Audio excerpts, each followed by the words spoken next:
2 Chronicles chapter 10. And Rehoboam went to Shechem, for all Israel had gone to Shechem to make him king.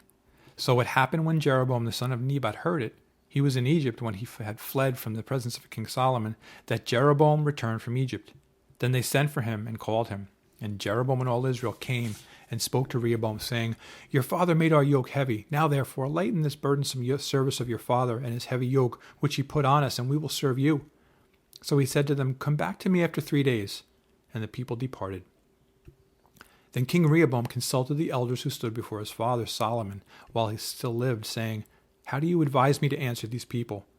And they spoke to him, saying, If you are kind to these people and please them and speak good words to them, they will be your servants forever.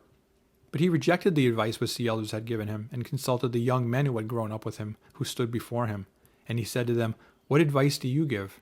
How should we answer this people who have spoken to me, saying, Lighten the yoke which your father put on us?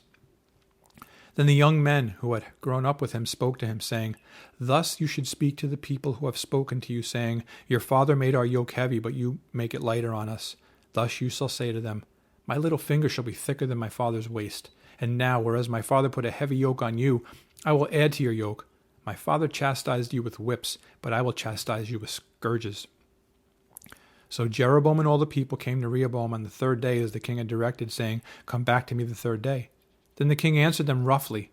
King Rehoboam rejected the advice of the elders, and he spoke to them according to the advice of the young men, saying, My father made your yoke heavy, but I will add to it. My father chastised you with whips, but I will chastise you with scourges. So the king did not listen to the people, for the turn of events was from God, that the Lord might fulfill his word, which he had spoken by the hand of Ahijah the Shilonite to Jeroboam the son of Nebat. Now when all Israel saw that the king did not listen to them, the people answered the king, saying, What share have we in David? We have no inheritance in the son of Jesse. Every man to your tents, O Israel. Now see to your own house, O David. So all Israel departed to their tents, but Rehoboam reigned over the children of Israel who dwelt in the cities of Judah. Then King Rehoboam sent Hadoram, who was in charge of revenue. But the children of Israel stoned him with stones, and he died. Therefore King Rehoboam mounted his chariot in haste to flee to Jerusalem. So Israel had been in rebellion against the house of David to this day.